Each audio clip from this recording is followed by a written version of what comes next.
Alright, in this video I'm going to share with you a rather serious, very serious disclaimer. The reason why I'm bringing this up is because I got this Indian chap who who was so impressed and amazed with my YouTube life and my life in Thailand and my Thai wife and my baby. He literally, this is not an exaggeration, not a joke, he's planning to leave his job that he has, stable job, everything, and move over to Thailand, Indian passport holder, and search for a job, cold turkey, and then find a girl who he will marry and live here happily ever after, doing something or another. Now,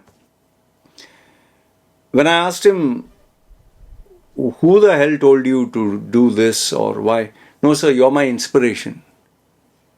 I mean, inspiration for what? No, sir, I want to be like you. I want to have a life in Thailand like you. I want to have a good wife. I want to have a beautiful baby. I want to, work and then do my own thing. I'm like, whoa. Stop. Oh, hello, listen. Stop. Relax. Okay. At first, I asked him, would you want to book a session with me so that I can guide you on based on the questions, because you're going to take a decision for life. And so obviously when I told him my rates, he said, no, sir, that is too expensive. It's beyond my budget and whatever. Fine. Okay. So, and because he gave me all these things, I said, boss, I don't think you should be doing all this. So he was like, please, I can't afford your service. I said, okay, fine. I'll make a video and I'll respond to you. Watch that video.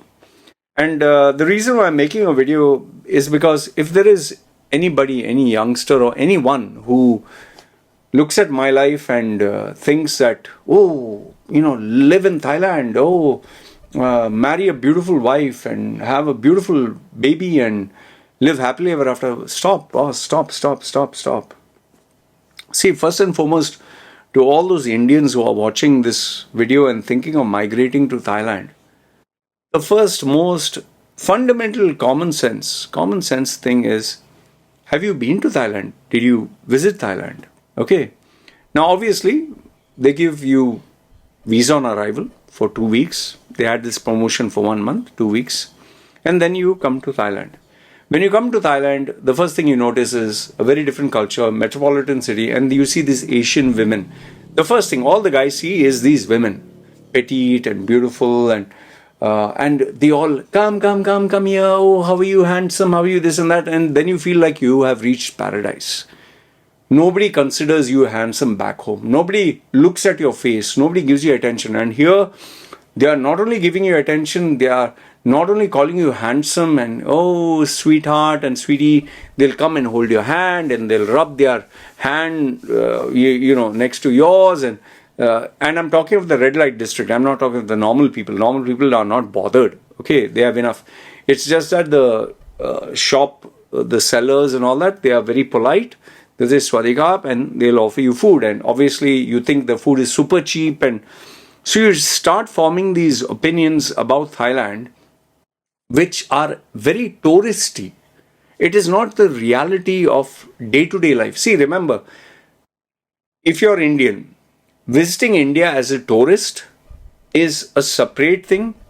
Like, namaste, sir, kahan jana hai aapko, and they will treat you like great. But if you stay there, if you're actually born and raised there, it's very different.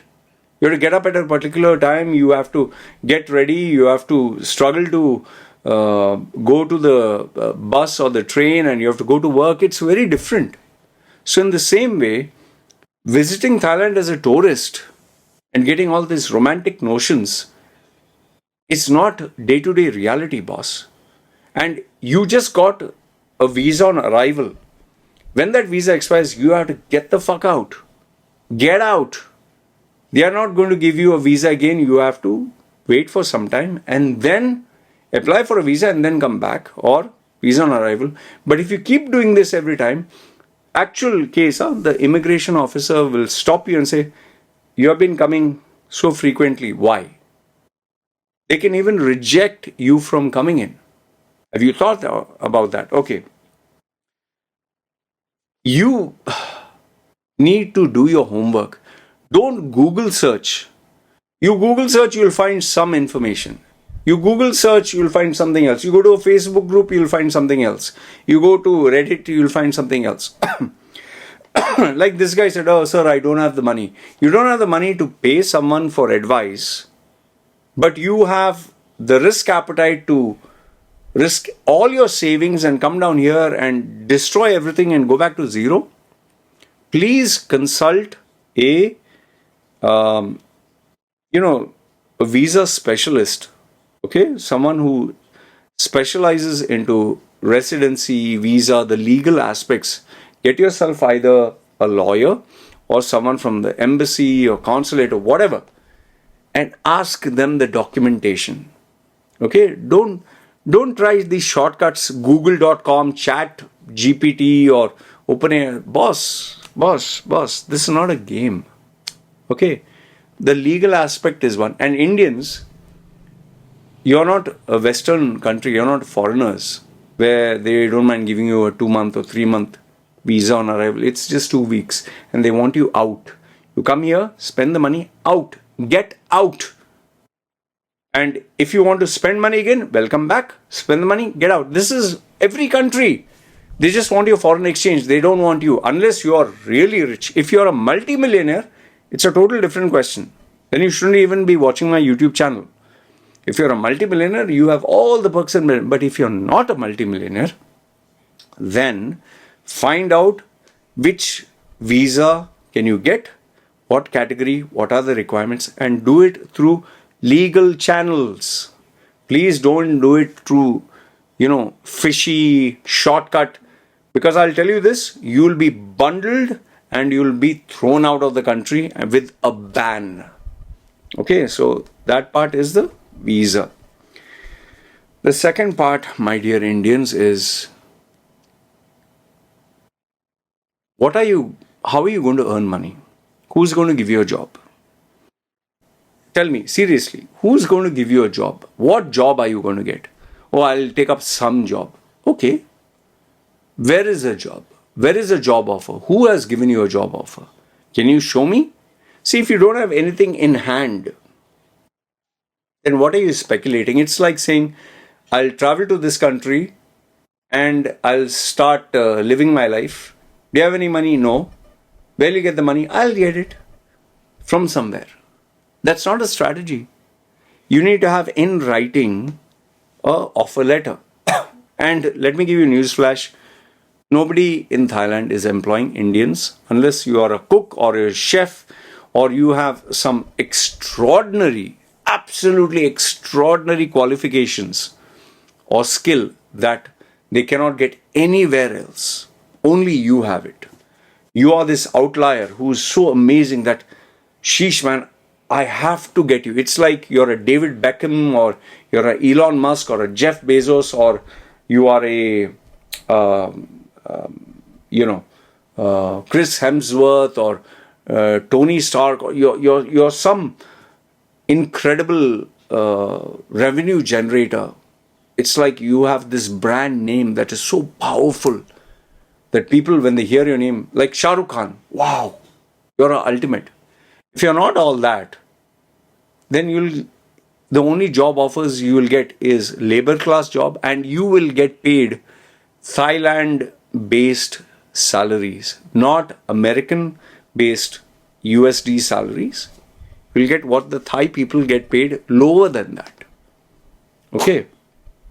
So you need to have a job, a confirmed job in hand, confirmed, that also with a reputed company. If you go to a private guy or you go to a, let's say, businessman who has 10 people, he can change his mind and then you're on the streets. So if you're going 5-star or a Fortune 500 company, fine. Okay. So you sorted, one is the visa, one is the job, so you'll get money. Now comes the third. This fantasy land about having a Thai wife. My dear, Our Indians think, cheapest and best. They want cheapest and best. They want free. So when you see my wife, no makeup, simple girl, you think, wow, I don't have to spend any money. I don't have to buy any makeup. I'll keep her ordinary and she will love me, massage me, she will take care of me, she'll feed me, she'll shower me, she'll pamper me, she'll serve me, she'll treat me like God. That is the most amazing fantasy fairy tale that any man would like. That you are with no money, you are ugly, you are fat, you don't have anything. But here are beautiful chicks who are worshipping you like God. My dear, don't be fooled. Every single day, minimum, my wife and my kids' expense, goes to, say, $100, 100. Okay? Up and down, petrol, this, that, here and there. Say, I'm just saying roughly. It doesn't go exactly $100, but but when I calculate for a full month, it is at least $1,000. I'm not joking. At least $1,000. Okay?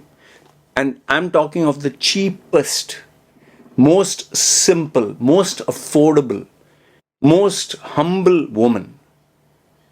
$1,000. Okay? To live a decent life. Fresh food, fresh whatever. Okay? And this is just food. This is just basic amenities. This is not insurance. This is not savings. This is not anything else. Okay? Now, so you need to have at least $1,000 per month just for your wife.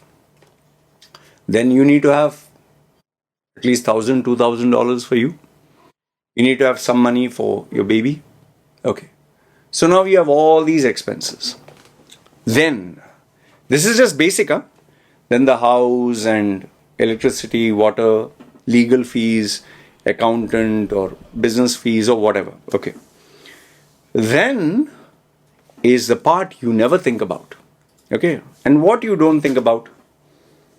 Anytime your woman wants money, you should be able to provide it. Listen carefully, huh? Anytime your Thai wife, your Thai girlfriend asks you for money, you should have it. Then you're a man. You cannot say, I have no money, little less, end of the... She wants money, you give it. Okay. Then you keep your respect. Another thing is, every Thai woman who marries you, I can challenge you on this. Forget the dowry that you have to pay them for her and her family. That is separate. Every Thai woman will expect you to build a house for her. An actual house, land and house, which will cost you a couple of millions, Thai millions. And the house, you can say that it is in your name, but it is actually in her name. The plot of land and the house. So you have to build a house for her. Cheapest, most affordable, simple, humble wife. Okay, house of millions. Okay. Then on top of that, you're expected to support her family, mother, father, or elders, if they need any emergency funds or cash. Okay. Then on top of that, which you're not thought about, is even after doing all this, you're the ATM machine. Anytime she wants, give money. You are paying money for a house and land. You're saving money for her insurance for her future. Okay, and you have to provide for yourself also. Your house, your future, your everything. And then, after doing all that, you might think that your wife will put you on a pedestal. No. You don't know Thai culture. For a Thai woman, the most important person is her Buddha, her God. That always comes first. A king. Okay, Thai people. For them, God, king, that is number one. Below that, number two comes parents and her family, mother, father, because They owe everything to them. And family. Next after that comes the extended family. Brothers, sisters, cousins and all that. Extended family. Number 3. Then after that you might think you're coming. No. Then after that comes her baby. Maybe the baby will be number 3. Okay. Her children. Okay. So one is God and King. Second one is parents. Third one is her baby.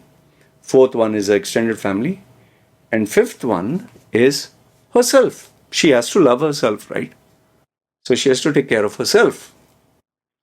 Then after all that, number 5 is where you come. So do you understand your importance? This is after giving everything what I mentioned, you're at number 5.